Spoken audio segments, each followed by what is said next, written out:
Friends and travelers, however you've arrived, I bid you welcome.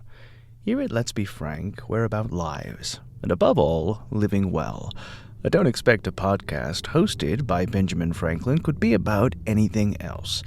In my lifetime, I pursued the practice of moral improvement like a science, recording my successes and, yes, oftentimes reveling in my failings. It's my hope, with our weekly almanac, to give to a curious world delicious morsels of history in quick, easy-to-digest installments. Perfect for a sit in your favorite chair or a morning walk to work. At the end of each installment, I like to wrap it all up in a neat little lesson that you can apply to your own life, inspired by the events, stories, and personalities shared in each episode. So sit back, relax, and together, let's make history.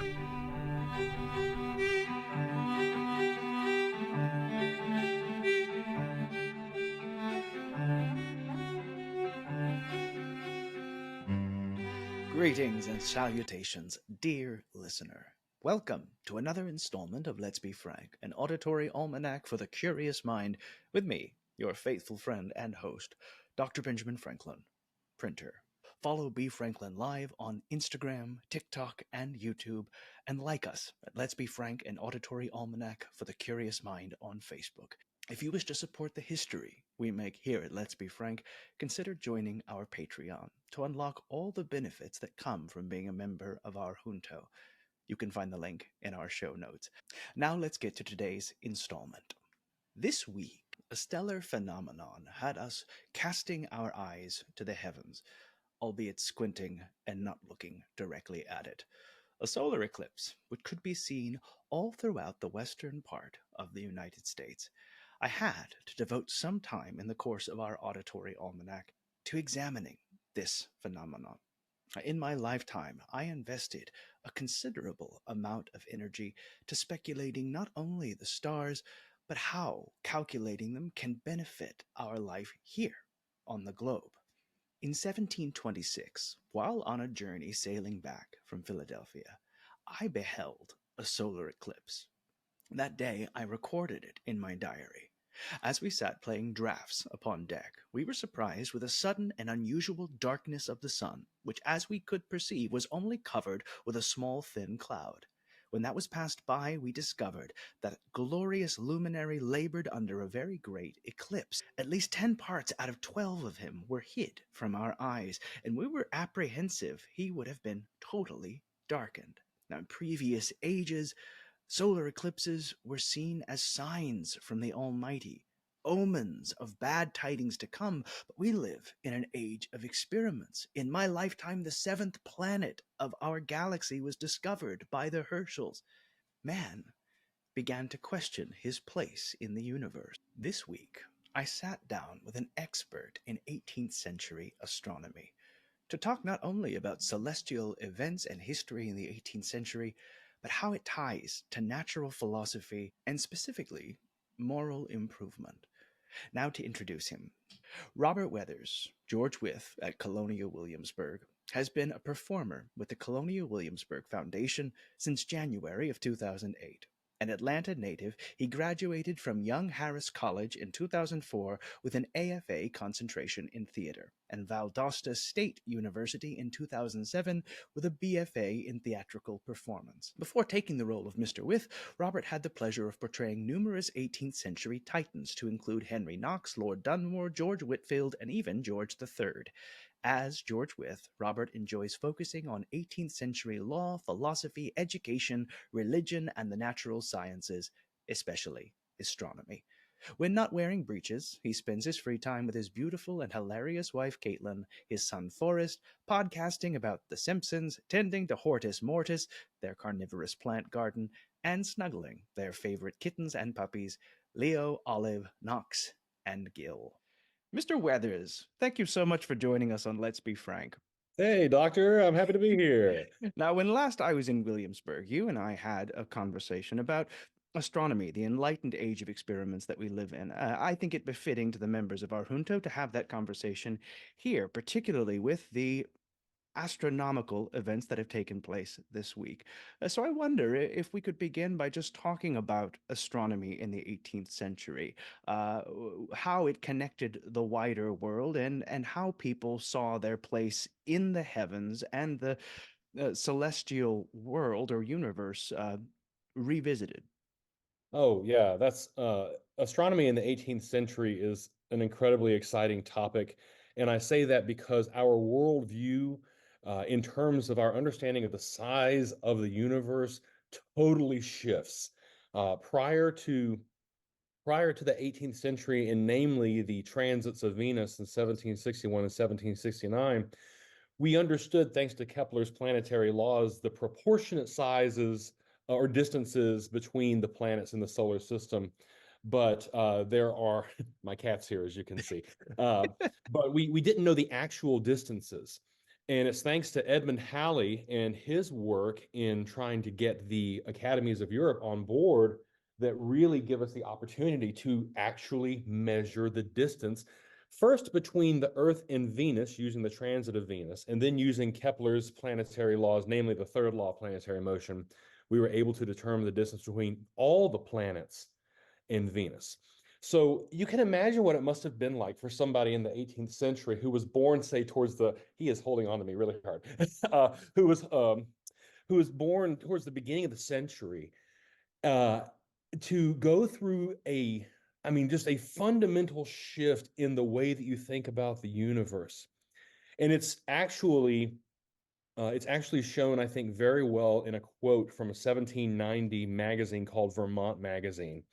And I'm going to paraphrase a little bit, but it sounds something to the effect of this. What they write is, how odd must the divisions on this terraqueous ball appear? How strange the estates for which mortals contend with such acrimony and rage. They are, in comparison to the universe, nothing more than the minutest divisions on the grain of sand, the infinitesimals of a needle's point. You're paraphrasing, of course. That's it's really the beginning of it that's paraphrasing. But yeah, that's it's from the Vermont magazine in 1790. And I don't know about you, and I'm not sure how familiar you might be with this particular quote, but there is a quote that I'm familiar with called the pale blue dot quote that sounds so strikingly similar to that. And maybe your listeners are familiar with that quote as well. So, a time when truly we're reevaluating and reassessing our role, man originally center of the universe, suddenly instead just another cog in a far larger orrery. Now, you spoke a little bit about the transit of Venus, both instances of the transit of Venus, an event Mhm. which connected the world, specifically the academic world, in a way that prior perhaps it had not. Could you speak a little bit to the members of our junto about that event, just to provide some background and context upon it? Definitely. So, upcoming here, we have what we commonly refer to as a solar eclipse, which could also be referred to as a transit of the moon. In other words, the moon is moving across the orb of the sun. The transit of Venus is exactly the same thing, except it's Venus instead of the moon. It happens pretty infrequently by our standards. It happens every 105 or 120 years. But when it does happen, it occurs in a pair, so hence 1761 and 1769. And early in the 18th century, Edmund Halley, famed, of course, for Halley's Comet, determined using some tables called the Rudolphian tables. These are astronomical observations that have been made over hundreds of years, the same ones he used to determine that that comet was, in fact, a period reoccurring comet. He was able to determine that there would, in fact, be transits of Venus in 61 and 69. And he knew a couple of things. One, he knew he probably wouldn't live long enough to see it himself. But he also realized that we could utilize the latitudes of the Earth in order to measure the distance from the Earth to Venus and thereby measure the distance from the Earth to the Sun. And the way that that works is what's called the parallax shift. So I'm sure, doctor, at some point or another, you've held your thumb out in front of your eyes and closed one eye and closed the other and watched your thumb move back and forth. That's the parallax shift. So to define it, it's the phenomena that an object, when viewed from two different places, in this case your eyes, against a backdrop, the wall, then that object at the same time will appear to be in two different locations. It works with your thumb, and believe it or not, it works with Venus too. So if you are looking at Venus crossing the orbit of the sun from a higher northern latitude, it will appear farther south on the sun than it will if you're looking from farther south. So let's just say that I'm in London here, and I am in St. Helena here, and Venus is here. Essentially, I am forming a triangle, right? With these points. And if I know the distance between those points, I can use that to triangulate, or in other words, quite literally survey the universe. Hmm. And we were able to do it. I say we, I didn't do it. Mankind was able to do it. These great minds of Europe went out all over the known world to view the transits of Venus. And there are some incredible stories, some kind of, well, not kind of, some of them are pretty tragic in this effort to gather enough information to reliably determine the distance from the Earth to Venus. But in doing so, they were able to make the determination using the distance from Earth to Venus that distance covered 28% of the Earth-Sun distance. And then it was just a matter of some pretty simple algebra. And we were able to determine the Earth is 93 million miles from the sun, at least on average. Incredible. We found ourselves by looking at the stars. I think something that really struck me, Mr. Weathers, as you were speaking, was considering the labor of astronomy. So, man is accustomed to working within the spheres of their own lifetime, of conducting work as it relates to their own span, fourscore and ten if we are lucky. Great labor, a magnum opus, should take 20 years, 30 years, but the work of astronomy is the work of centuries. I'm struck by individuals like Mr. Halley conducting work with great passion that they know in their lifetime they will not see. Do you think there is a stewardship to the science of astronomy uh, that comes with a greater humility than perhaps other sciences accomplished in less time?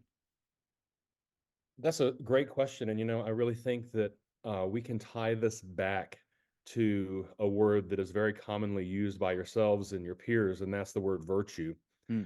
Or, in other words, an acknowledgement that the needs of others ought to outweigh my own desire to fulfill my personal needs.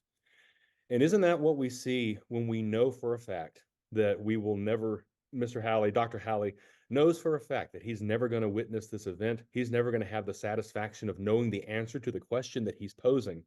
But he understands by posing that question that he can challenge the next generation. And it quite literally was the next generation Hmm. to take up the cause and to do so in a union. Mind you, the 1761, we're in the middle of the French and Indian War. And yet we have British, we have French, we have Spanish, we have Russian astronomers who are all working together and supplying each other with their observations so that we might come to a common understanding about the world. And it was mutually beneficial. You can see it very plainly. Uh, this is an astounding fact to me. It sounds like I'm making this up, but it's true. Did you know that prior to the 1761 transit of Venus, Doctor, that the longitudinal distance, the exact longitudinal distance between London and Paris had not been calculated. Remarkable. Unbelievable, right? Remarkable. Remarkable.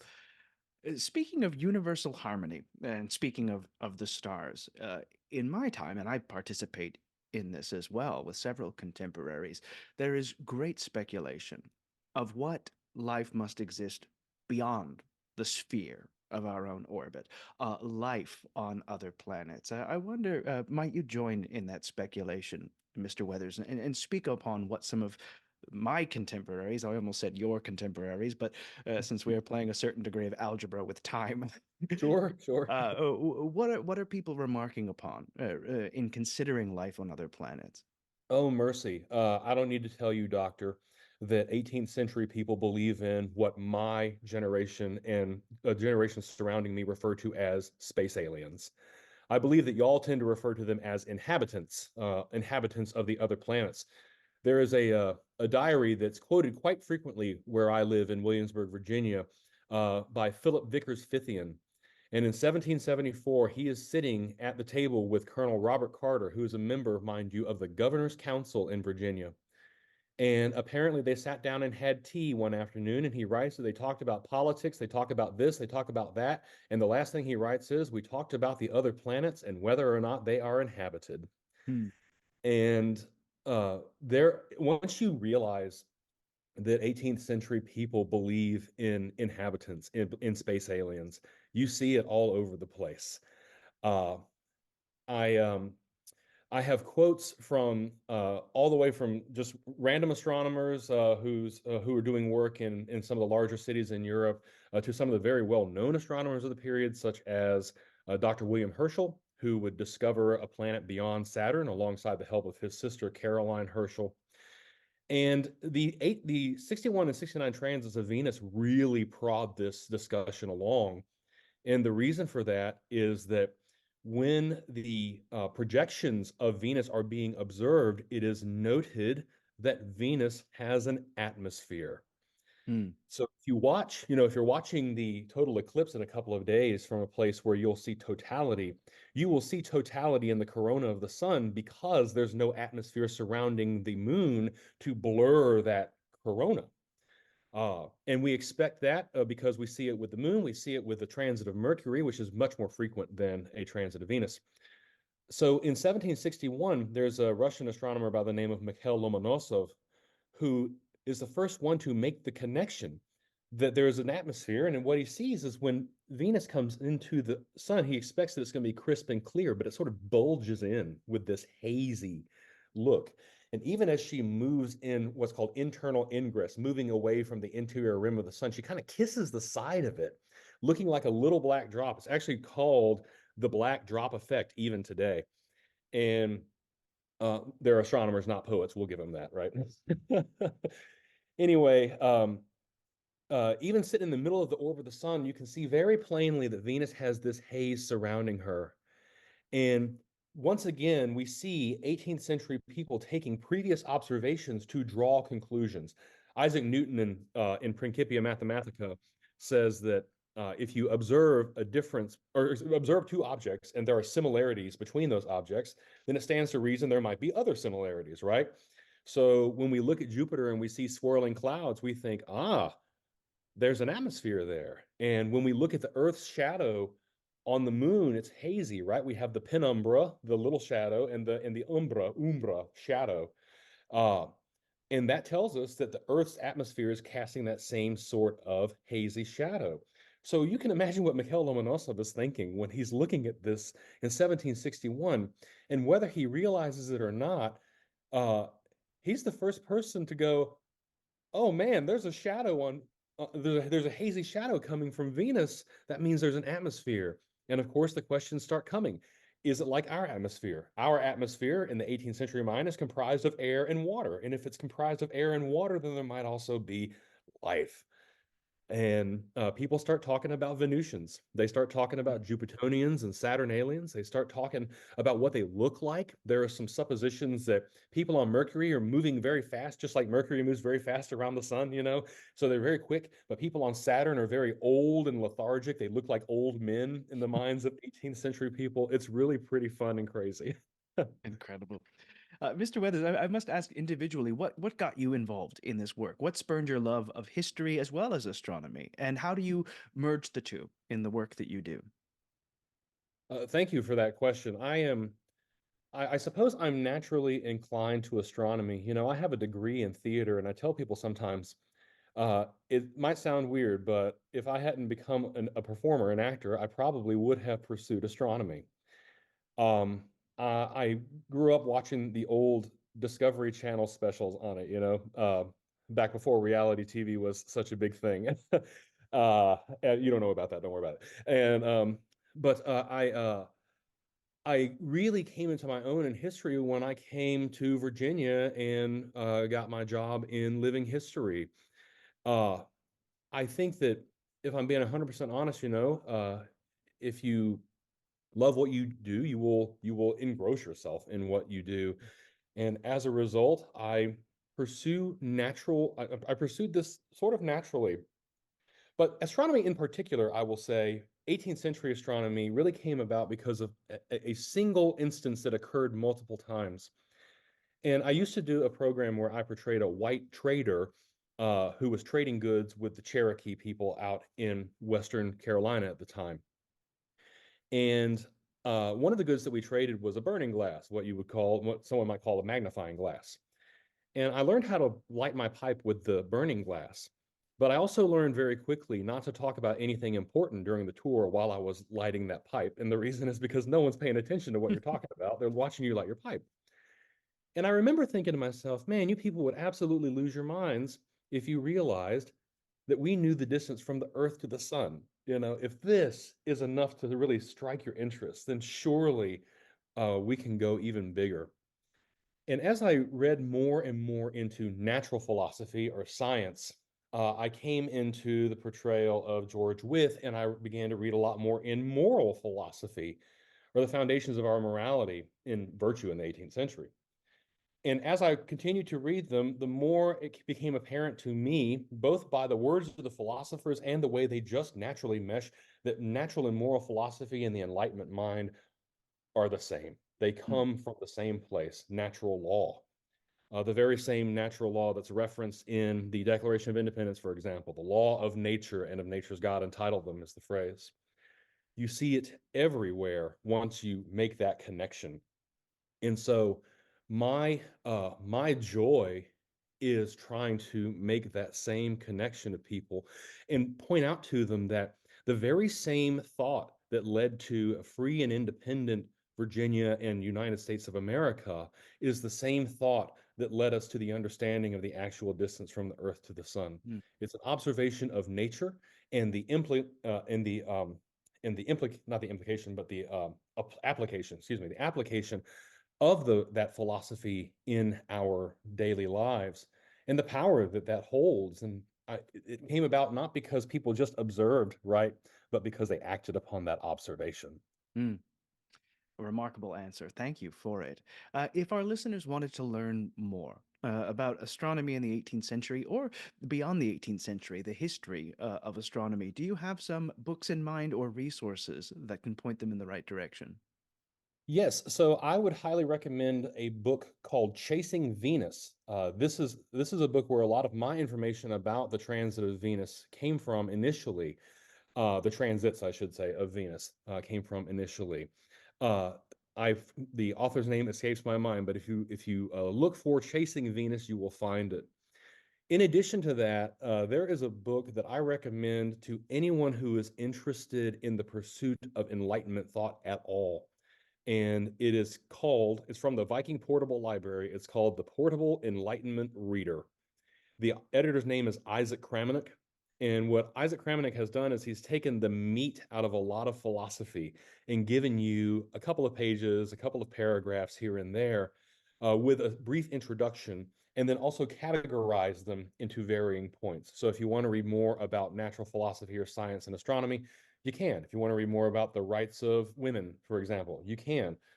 Race, slavery, all those things are present in the Portable Enlightenment Reader.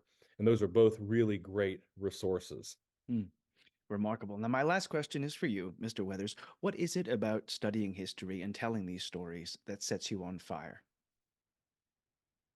For me, I love I love this question because I what I love about telling these stories is that it humanizes the history book.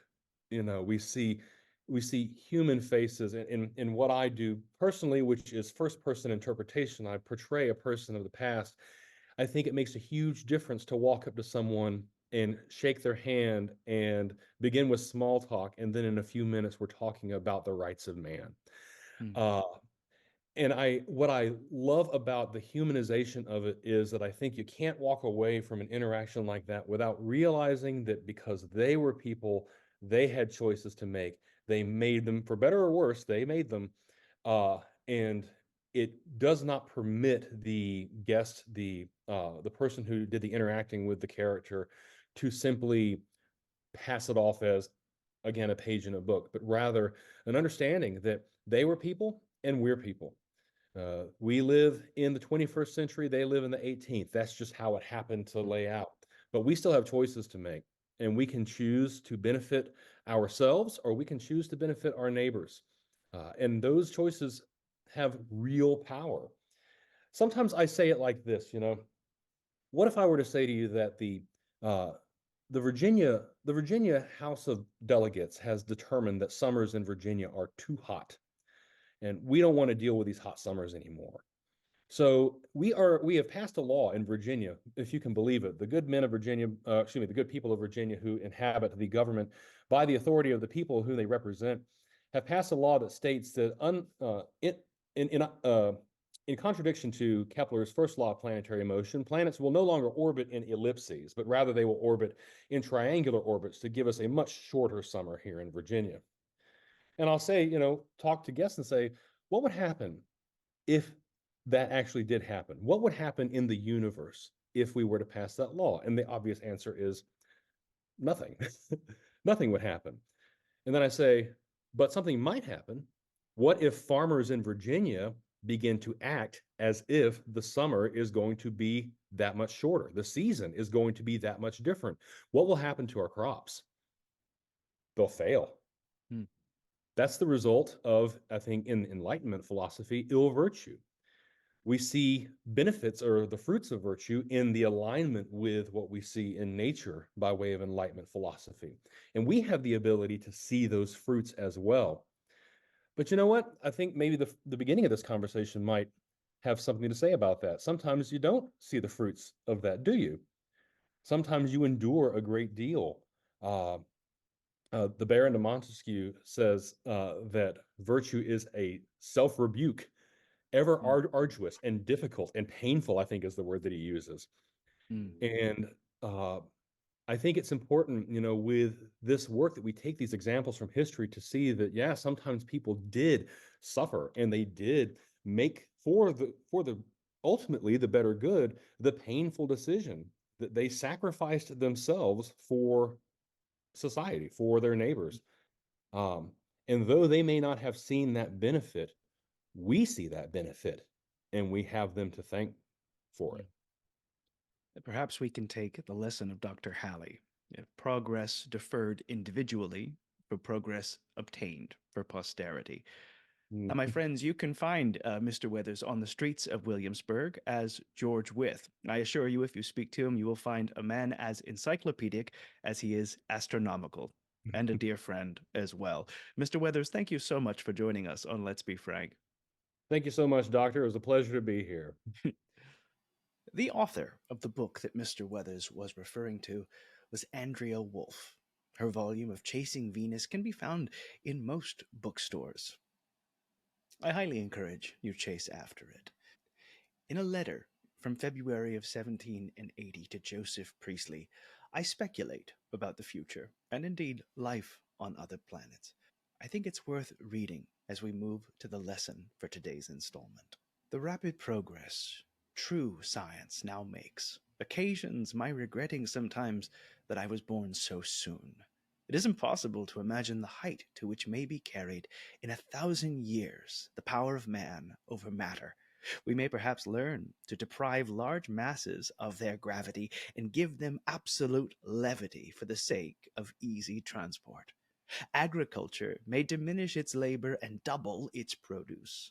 All diseases may by sure means be prevented or cured, not expecting even that of old age, and our lives lengthened at pleasure even beyond the antediluvian standard. Oh, that moral science were in a fair a way of improvement, that men would cease to be wolves to one another, and that human beings would at length learn what they now improperly call humanity.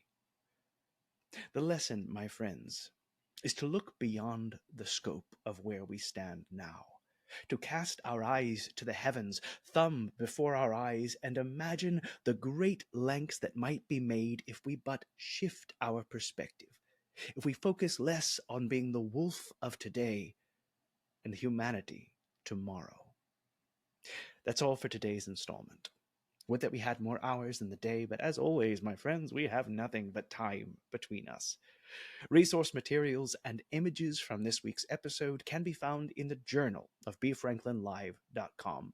If you like the show, subscribe and stay up to date with all the latest gossip, and do me the kindness of leaving a review that members of our junto might find us easier. And spread the word, dear listener. Tell your friends, tell your family, tell your neighbors, tell your horse. I don't care. Let's make our intellectual junto grow. And now, dear listener, our time together must come to an end. Fare thee well, and always remember, when you're good to others, you are best to yourselves. Until we meet again, I remain your humble and obedient servant, Dr. Benjamin Franklin, printer. Stay curious, my friends.